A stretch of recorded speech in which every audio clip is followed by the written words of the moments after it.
मैं धन्यवाद करता हूं परमेश्वर का इस सुंदर समय का जो परमेश्वर ने मुझे दिया है। मैं विशेष धन्यवाद करता हूं प्रभु में मेरे भाई अनुपम डेविड, अपनी भाभी शबनम डेविड जी का, जिन्होंने मौका मुझे दिया कि आपके समक्ष उपस्थित हो सकूं और हम सब परमेश्वर के वचन में चलकर कुछ सीखने वाले हों। आइए परमेश्वर के वचन में चलने से पूर्व कुछ समय अपनी आंखों को बंद करेंगे और परमेश्वर से पवित्र आत्मा के दान को मांगेंगे। हम प्रार्थना करेंगे। तमाम आशीषों के देने वाले परमेश्वर यीशु मसीह में हमारे बाप और खुदा, हम धन्यवाद करते हैं इस सुंदर अवसर के लिए जो कि आपने हमें दिया है। विश्वास रखते हैं प्रभु कि हमारी आशीषें आपसे हैं और आने वाले समय में प्रभु जितने आराधकों को आपने चुना है बारी बारी से सब अपनी आशीषें लेने के लिए यहाँ मौजूद हों। सब कुछ मांग लेते हैं आपके प्रिय पुत्र यीशु मसीह के नाम से, सुने और ग्रहण करें, आमीन। आइए पढ़ने के लिए मेरे साथ निकाल लें मत्ती रचित सुसमाचार, उसका 2 अध्याय, उसके 13वें पद से 20वें पद तक। The Gospel according to Saint Matthew, chapter 2, verses 13 to 21, जहाँ लिखा है, उनके चले जाने के बाद प्रभु ने एक दूत को स्वप्न में यूसुफ को दिखाई देकर कहा, उठ, उस बालक को उसकी माता को लेकर मिस्र देश को भाग जा, और जब तक तू मुझसे न कहे तब तक वहीं रहना, क्योंकि हेरोदेस इस बालक को ढूंढने पर है कि उसे मरवा डाले। तब वो रात में ही उठकर बालक और उसकी माता को लेकर मिस्र को चला गया और हेरोदेस के मरने तक वहीं रहा। इसलिए ये वचन प्रभु के भविष्यद्वक्ता के द्वारा पूरा हो कि मैंने अपने पुत्र को मिस्र से बुलाया।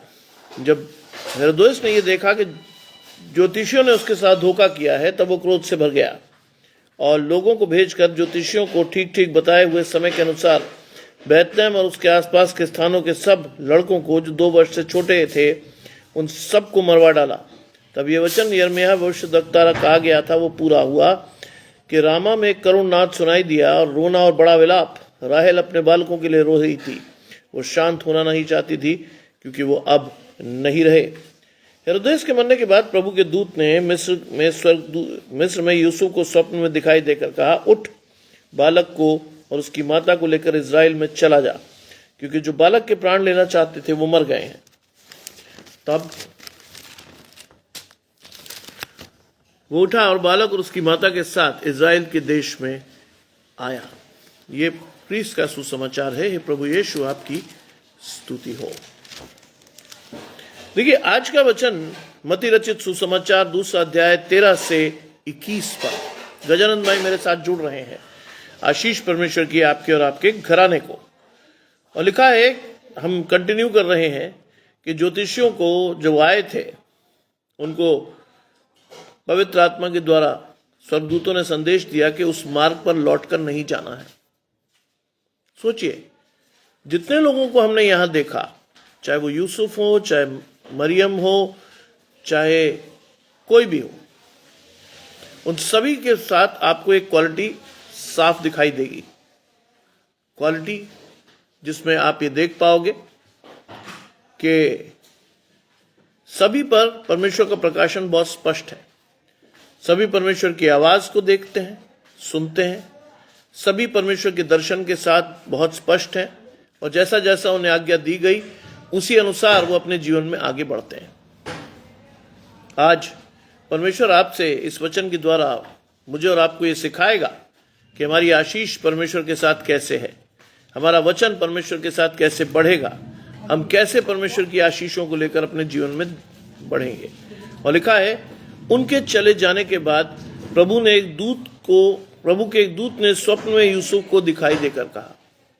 जब ज्योतिषी चले गए तब क्या हुआ? तब प्रभु के एक दूत ने स्वप्न में यूसुफ को दिखाई देकर कहा, उठ, इस बालक और उसकी माता को लेकर मिस्र देश को भाग जा। हर्षित जी जुड़ रहे हैं। आशीष परमेश्वर की आपके और आपके घराने को।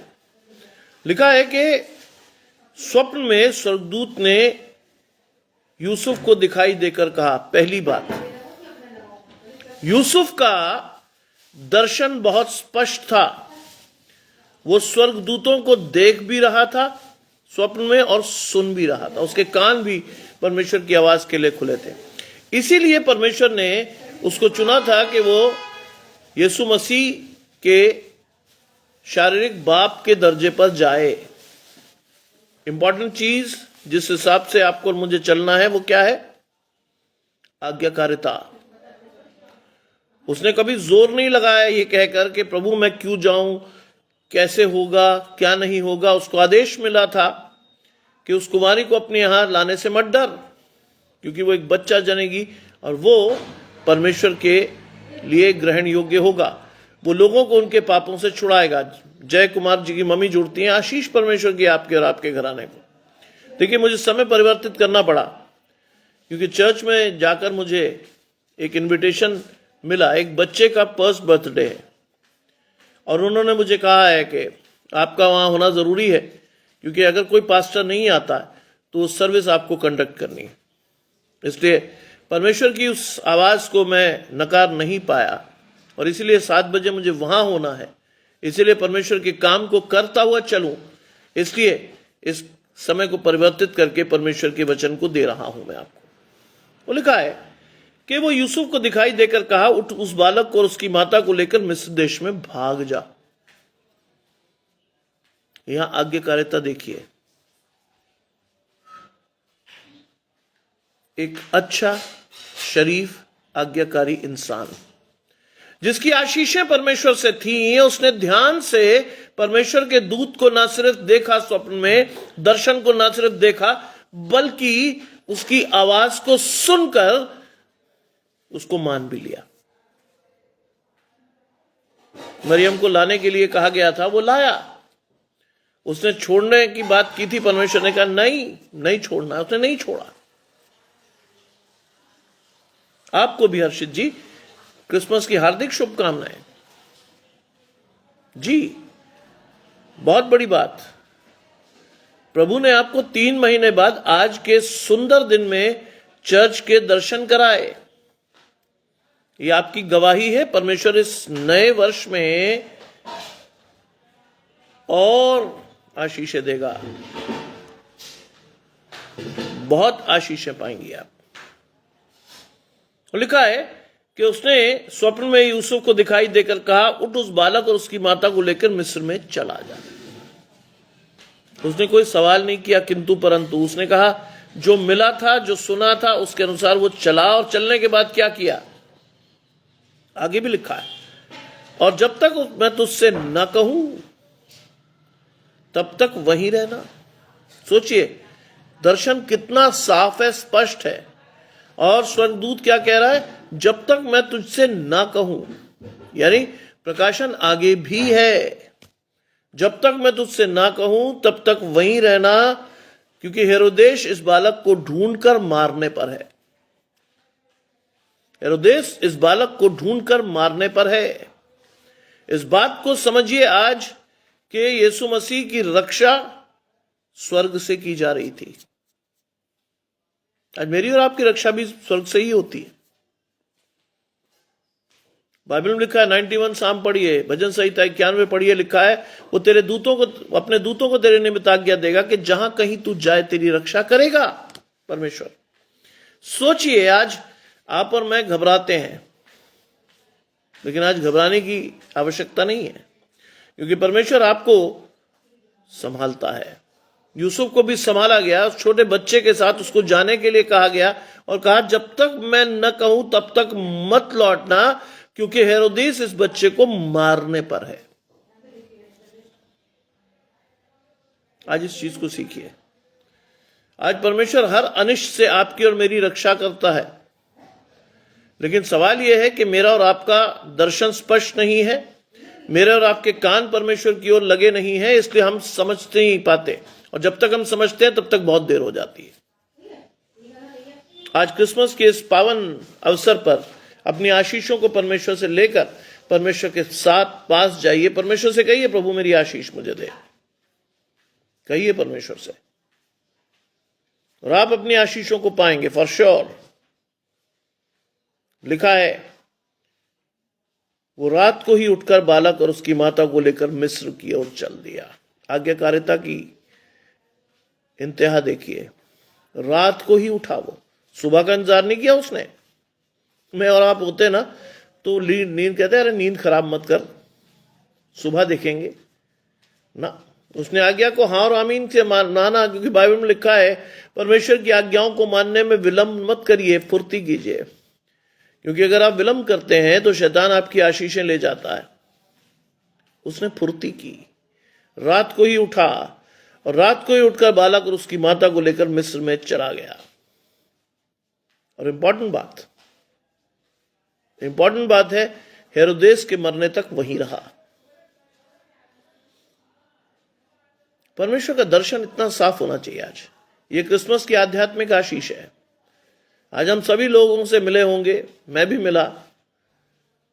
जो जिम्मेदारियां मेरे पास थी चर्च की वो मैंने की।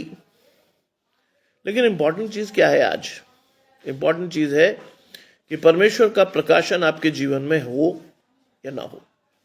आप परमेश्वर को अपने प्रकाशन के अनुसार कैसे देखते हो? उसने प्रकाशन में देखा, समझा और उसने आज्ञा मानी, और यहां तक मानी कि हेरोदेस के मरने तक वो वहीं रहा, जब तक परमेश्वर के दूत का दर्शन उसे दोबारा नहीं हुआ। लिखा है, इसलिए ये वचन जो प्रभु ने भविष्यद्वक्ता के द्वारा कहा था पूरा हुआ, मैंने अपने पुत्र को मिस्र से बुलाया। बाइबल में हर चीज प्री प्लान्ड है, हर चीज पूर्व नियोजित, जिसे हिंदी में कहते हैं ना, वो है। यहां पर मैं भी परमेश्वर द्वारा चुने गए लोग हैं। हर एक को परमेश्वर नहीं चुनता, लेकिन जिसको चुनता है उसे आशीष देता है, जिसको चुनता है। लिखा है बहुत साफ तौर पर, इसलिए कि ये वचन जो प्रभु ने भविष्यद्वक्ता द्वारा कहा था पूरा किया। 400 साल पहले जो वचन परमेश्वर ने लिखा था अपने उस बच्चे के लिए, वो पूरा किया परमेश्वर ने। 400 साल बाद मैं और आप तो 4 दिन में परमेश्वर की आशीषें भूल जाते हैं। 400 साल बाद परमेश्वर ने उस वचन को पूरा किया कि मैंने अपने पुत्र को मिस्र से बुला लिया। सोचिए, हम जिस परमेश्वर को मानते हैं वो कितना जागृत है, कितना। 400 साल पहले जो बात लिखी गई थी उसको परमेश्वर ने यीशु मसीह के जन्म के साथ पूरा किया कि मैंने अपने पुत्र को मिस्र से बुला लिया। वहां क्या हो रहा था? अब देखिए वहां क्या हुआ। ये तो रही वो बात कि वो मिस्र में रहा, मिस्र में जीवित रहा, मिस्र में वो बच्चा बड़ा हुआ। हेरोदेस के मरने के बाद परमेश्वर के वचन को पूरा किया गया। लेकिन यहां उस समय जब ज्योतिषी चले गए थे तो क्या हुआ?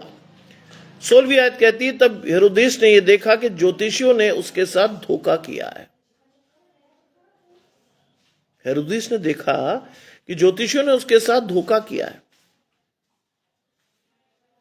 क्योंकि स्वप्न में उन्हें ये भविष्यवाणी मिल गई थी कि उस रास्ते से नहीं जाना है।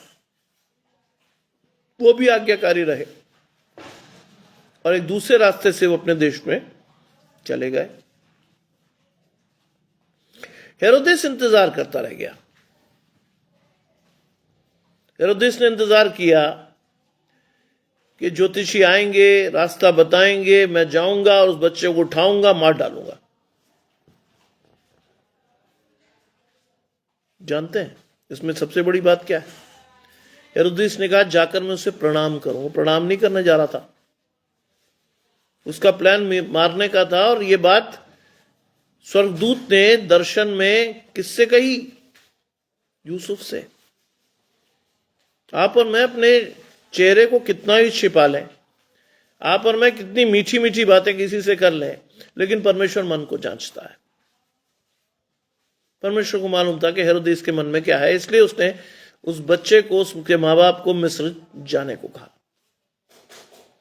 और नतीजा क्या हुआ? जब हेरोदेस ने देखा कि ज्योतिषियों ने उसके साथ धोखा किया तो वो क्रोध से भर गया। क्रोध क्या है? जानते हैं क्रोध क्या है? शारीरिक मनुष्यत्व को दिखाती है। आप और मैं जब क्रोध, निंदा, बैरभाव, ईर्ष्या इन चीजों से भरते हैं तो हमारी आशीषें परमेश्वर से नहीं आती। शारीरिक आशीषें तो थी। जब उसने पूछा कि इजराइल का राजा का जन्म यहां हुआ है, वो कहां है, घबरा गया वो आदमी कि भाई कौन पैदा हो गया जो मेरी गद्दी को छीन लेगा। कौन पैदा हो गया? क्योंकि उसकी आशीषें शारीरिक थी, उसको अपनी गद्दी की चिंता थी, उसे अपनी आत्मा की चिंता नहीं थी। आज हम में से बहुत सारे लोग आज भी क्रिसमस को उस तरह मना रहे होंगे जो परमेश्वर के अनुसार नहीं है।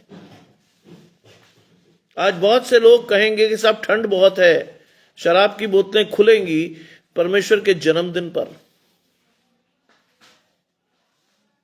क्या आप सोचते हो आप आशीष पालोगे? नहीं, कभी नहीं, कभी नहीं। आज मुझे और आपको ये बात सीखनी है विश्वास के साथ। मुझे और आपको देखना है विश्वास के साथ कि मेरी आशीषें कहां हैं। जोशु को देखो, बाहर तो नहीं है। इस चीज को देखिए, तो लिखा है वो क्रोध से भर गया और लोगों को भेजकर ज्योतिषियों से ये बताए ठीक ठीक समय के अनुसार। उसने ज्योतिषी फिर बुलाए, पूछा गया कि वो सही समय क्या था जिसमें बैतलहम और उसके आसपास कुछ बच्चों ने जन्म लिया होगा। ज्योतिषियों ने गणना की, राजा से डर था, गणना करके उन्होंने संभावित समय बताया और उस संभावित समय को जानने के बाद जो हुआ वो बहुत ही निर्मम था, बहुत ही खराब। क्या हुआ? लिखा है उसने ज्योतिषियों के द्वारा बताए गए ठीक ठीक समय के अनुसार बैतलहम और उसके आसपास के स्थानों में सब लड़कों को जो 2 वर्ष या उससे छोटे थे मरवा दिया गया। एक तरफ यीशु मसीह का जन्म हुआ और एक तरफ हेरोदेस ने अपनी निर्ममता दिखाई। उसने निर्ममता दिखाई कि किस तरह से चीजें हुई। 2 वर्ष या उससे छोटे जितने बच्चे थे उन सब की निर्मम हत्या कर दी गई। क्यों? क्योंकि आपको लग रहा था कि आपके राज्य को कोई आदमी चैलेंज कर रहा है। आज मैं और आप भी तो ऐसे ही हैं। आज हमारा मन शारीरिक आशीषों पर लालसा से लगा हुआ है। मुझे ये मिल जाए, मुझे वो मिल जाए।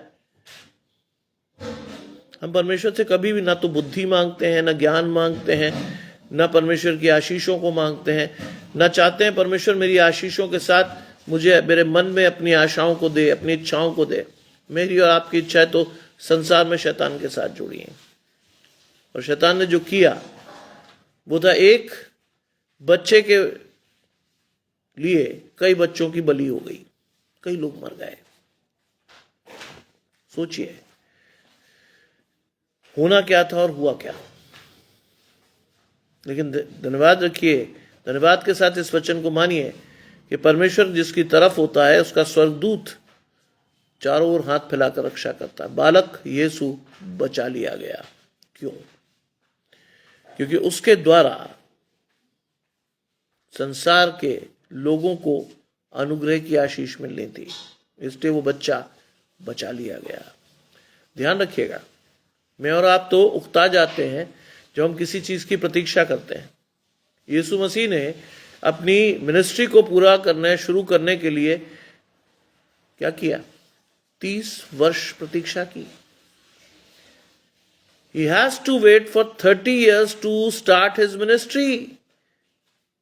अपने काम को, परमेश्वर के काम को करने के लिए उसने क्या किया? 30 साल लगाए। और 30 साल परमेश्वर के उस आशीष को लेकर वो जीवन में बढ़ा। एक सामान्य जीवन जिया उसने। आप और मैं तो आज असंतोष से भरे हुए लोग, सामान्य जीवन हमसे जिया ही नहीं जाता। हम बड़े दुखी हो जाते हैं। हम कहते हैं साहब ये नहीं, वो नहीं, हमें ऐसा और वैसा चाहिए। यीशु मसीह ने कभी भी किसी बात की कंप्लेंट नहीं की। बड़े विश्वास के साथ जो आशीषें उसको मिली, उन आशीषों को लेकर वो बढ़ गया। विश्वास के साथ उसने कभी कंप्लेंट नहीं करी कि साहब यीशु मसीह को परमेश्वर ने एक साधारण बढ़ई के घर में पैदा कर दिया।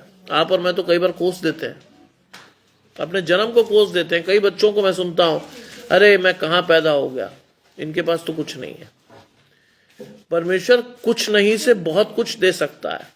ध्यान रखिएगा, इस आशीष को हल्के में मत लीजिएगा। परमेश्वर कुछ नहीं से बहुत कुछ दे सकता है, प्रोवाइडेड आप और मैं परमेश्वर से बड़ी इच्छा और लालसा से मांगे, प्रभु मेरी आत्मिक आशीषें दें। आत्मा जब परमेश्वर की ओर झुकती है तो आपके जीवन में आशीषें चुपचाप लगातार आने लगती हैं। आप पहचान नहीं पाओगे, लेकिन आपको पता चल जाएगा कि परमेश्वर आपकी आशीषों को देने के लिए खड़ा है। समय लगता है, ये मुझसे बेहतर जय कुमार की मम्मी समझ सकती होंगी। समय लगता है, क्यों? क्योंकि उन्होंने 3 महीने से प्रार्थना की कि वो चर्च जा सकें। उनके पतिदेव को पसंद नहीं है, लेकिन परमेश्वर ने आज सब कुछ हटाकर उनकी आशीषों को उन्हें दिया कि वो प्रभु के भवन में 3 महीने बाद गई। मांगिए तो सही, परमेश्वर आपको चलकर आशीष देने के लिए आएगा। मांगिए तो सही। ये है आशीष। इस आशीष के लिए आप और मैं इस क्रिसमस पर बुलाए गए हैं। इस आशीष के लिए मैं और आप इस क्रिसमस पर चुने गए हैं। इस आशीष के लिए मुझे और आपको ठहराया है परमेश्वर ने। आज जो मैं कह रहा था, मैंने सुबह भी आपसे कहा, वही चीज हमारे पादी साहब ने पोस्ट की, वही चीज उन्होंने भी बोला। उन्होंने कहा देखिए, क्रिसमस का अर्थ केवल केक, गुजिया, क्रिसमस ट्री, सितारे से नहीं है। क्रिसमस का वास्तविक अर्थ है लोगों को चलकर उनकी आशीषों को देना। क्रिसमस का वास्तविक अर्थ है किसी कमजोर लाचार की मदद करने खड़ा होना। क्रिसमस का वास्तविक अर्थ है कि मैं और आप अपनी आशीषों को दूसरों के साथ बांटें। क्रिसमस का वास्तविक अर्थ है कि मेरी आशीषें बढ़ें और उन आशीषों को छलकते हुए मुझे और आपको विश्वास के साथ उन आशीषों को दूसरों को देना है। देखिए, इसको सुनने में बहुत अच्छी लगती हैं बातें, लेकिन जो महसूस करता है वो जान सकता है कि मैं क्या कह रहा हूं। जो महसूस करता है, जिसकी आत्मा दिखाई से परमेश्वर की ओर जुड़ी है, वो महसूस कर सकता है कि मैं क्या कह रहा हूं उसे। आम आदमी के लिए केवल यह प्रचार है, लेकिन एक प्रभु के जन के लिए यह आत्मिक आशीषें हैं। आम आदमी के लिए प्रचार ही है सिर्फ, प्रभु के जन के लिए आशीष है। लिखा है बैतलहम और उसके आसपास के स्थानों में सब लड़कों को जो 2 वर्ष या उससे कम थे मरवा दिया। मर गए बेचारे बच्चे।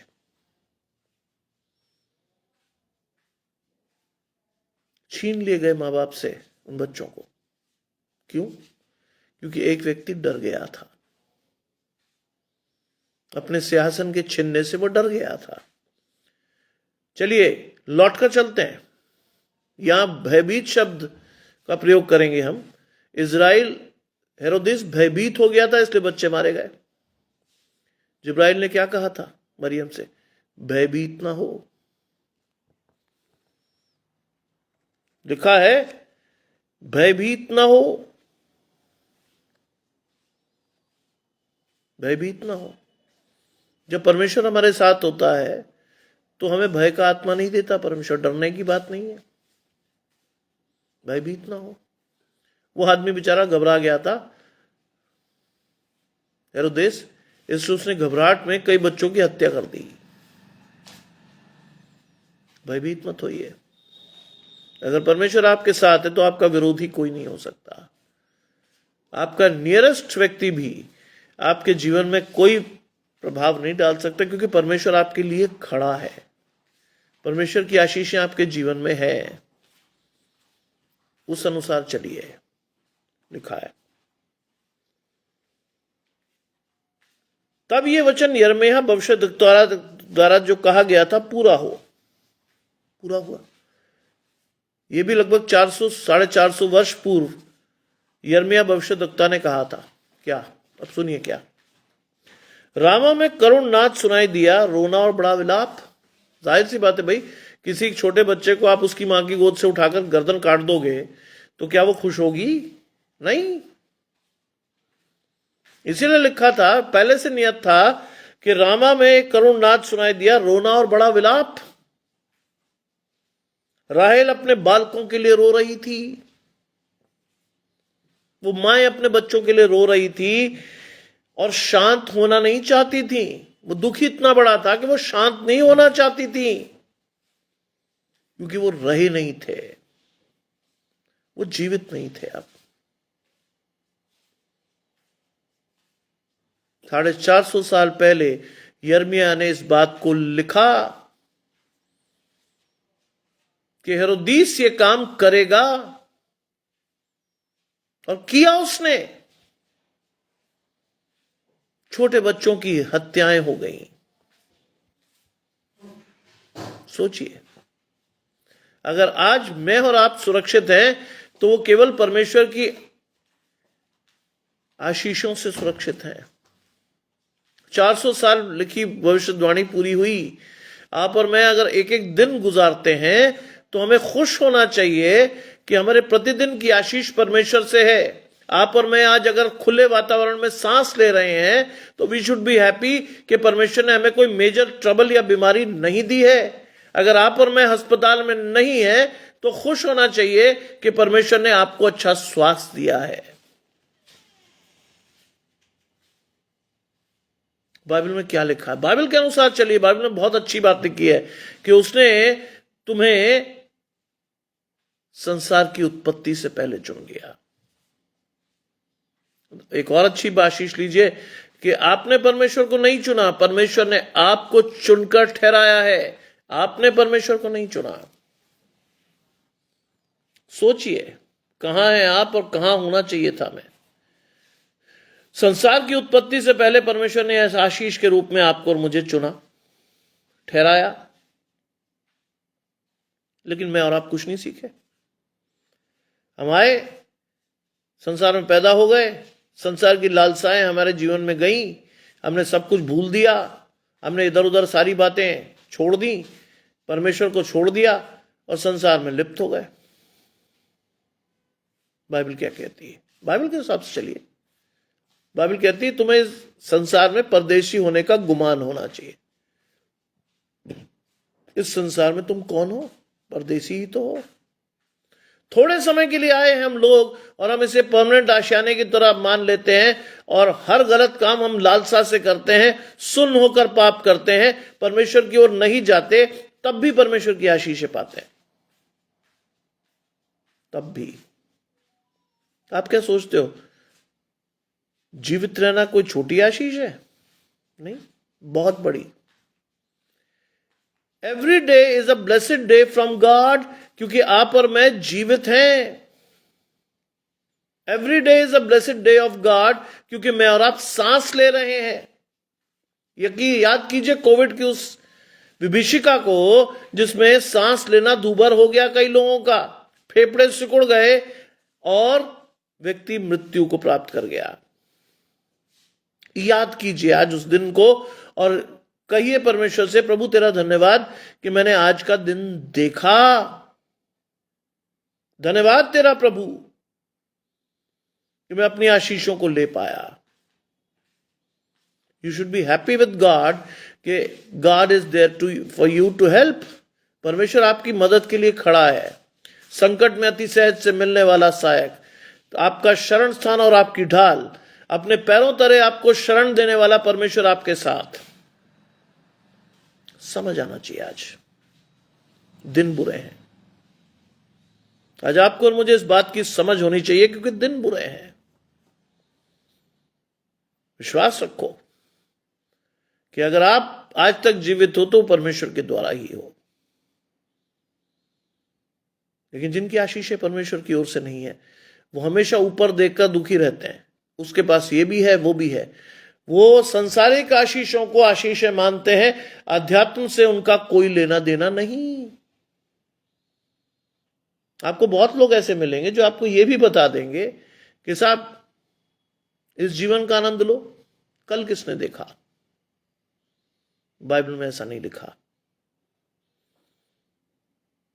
बाइबल कहती बड़े साफ तौर पर कि अगर तुम जो भी करोगे उसके अनुसार तुम्हें बदला मिलेगा और वो आशीष और श्राप तुम्हारी पीढ़ियों तक जाएंगे।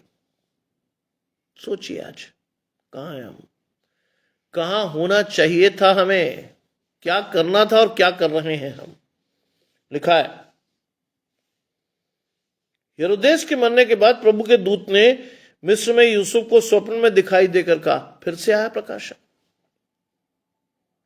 देखिए कितना कितना पवित्र मनुष्य रहा होगा कि जैसे स्वर्गदूत चेतावनियां दे रहे हैं, जैसे स्वर्गदूत दर्शन देकर सिखा रहे हैं कि क्या करना है क्या नहीं। हेरोदेस के मरने के बाद फिर से स्वर्गदूत दिखा और उसने क्या कहा, उठ बालक और उसकी माता को लेकर इज़राइल के देश में चला जा। उठ।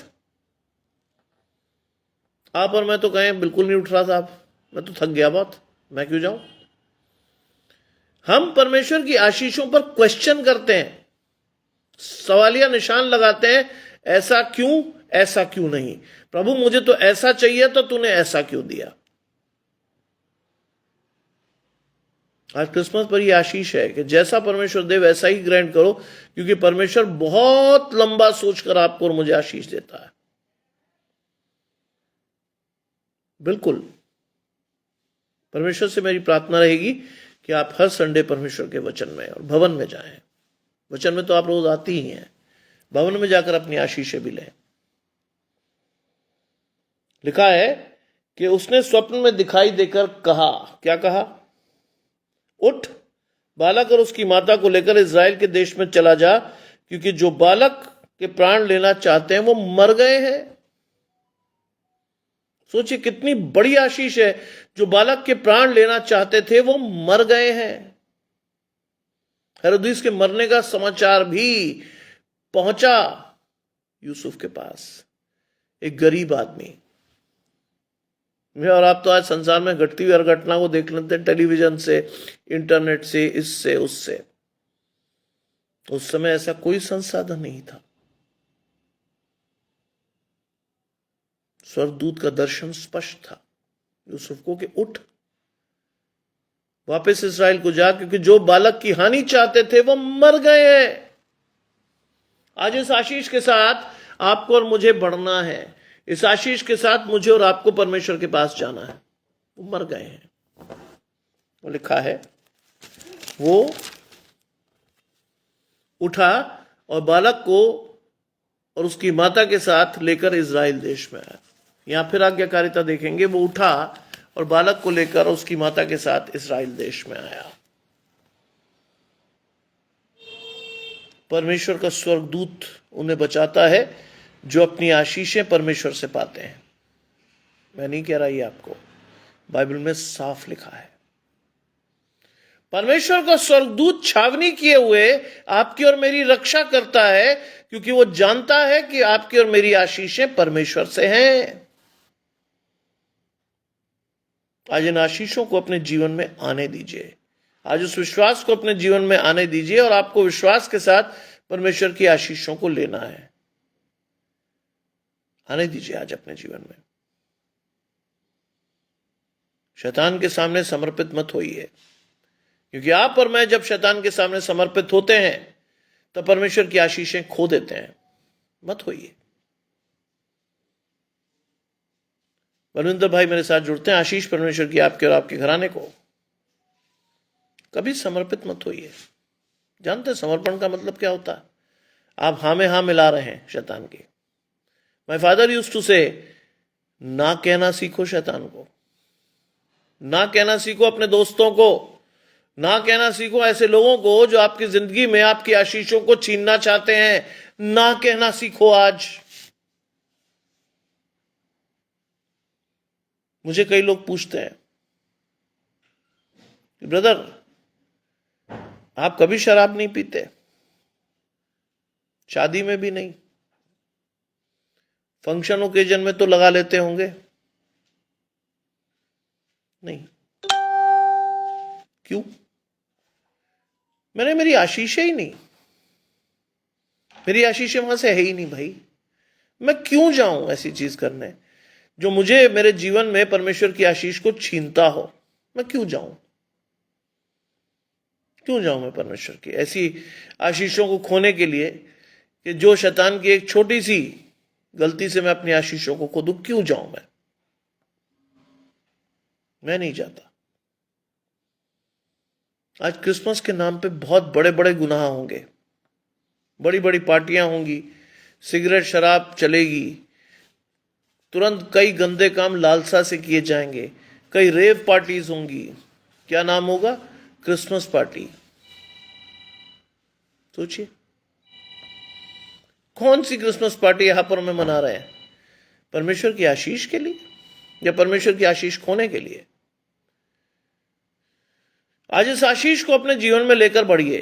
कहिए परमेश्वर से, प्रभु मेरी आशीष मैं आपसे लेता हूं, मेरा विश्वास मुझे दिखाएं, मेरी आशीष मुझे दें। विश्वास के साथ मैं अपनी आशीषों को लेकर परमेश्वर के साथ बढ़ने वाला हूं। आज कहिए परमेश्वर से। इस क्रिसमस परमेश्वर आपके हृदय को आशीषों के लिए खोल रहा है। चाहता है परमेश्वर की आशीषें अधिकाई से आपके और मेरे जीवन में बसाई जाए, जिसको लेकर मैं और आप परमेश्वर की आशीषों के साथ बढ़ें, सदा परमेश्वर को धन्य कहें और साथ ही परमेश्वर की उन आशीषों को लोगों को देने वाले हों। आइए प्रार्थना करें। तमाम आशीषों के देने वाले परमेश्वर यीशु मसीह में हमारे बाप और खुदा, हम धन्यवाद करते हैं इस सुंदर अवसर के लिए जो कि आपने हमें दिया है। विश्वास रखते हैं प्रभु कि आपकी आशीषें हमारे लिए हैं प्रभु। इस सुंदर दिन में जिसमें पूरा संसार क्रिसमस को मना रहा है, वास्तव में अपने विश्वासी लोगों को अपनी आशीषों को दें प्रभु, जिससे कि वो उन आशीषों को लेकर अन्य लोगों में बांट सकें, दिखा सकें और विश्वास के साथ आगे बढ़ने वाले हों। सब कुछ मांग लेते हैं आपके प्रिय पुत्र यीशु मसीह के नाम से, सुने और ग्रहण करें, आमीन। आप सभी को परमेश्वर आशीष दे। मैं आपको बता चुका हूं कि मैंने अपने समय को परिवर्तित इसलिए किया कि शाम को एक छोटे बच्चे का हमारे चर्च में फर्स्ट बर्थडे है और उसके पिता ने बड़े विश्वास से मुझे कहा कि सर, वैसे तो मैंने पास्टर्स को बुलाया है, लेकिन अगर कोई नहीं आता है तो उसको आपको उस पूरी मीटिंग को कंडक्ट करना है। आपको उस बच्चे को आशीष देनी है कि उसने अपने जीवन का 1 वर्ष पूरा किया। इसलिए मैं उस आमंत्रण को ठुकरा नहीं पाया और इसीलिए मुझे लगा कि 1-1.5-2 घंटे पहले मैं पहले ही परमेश्वर के वचन में चला जाऊं।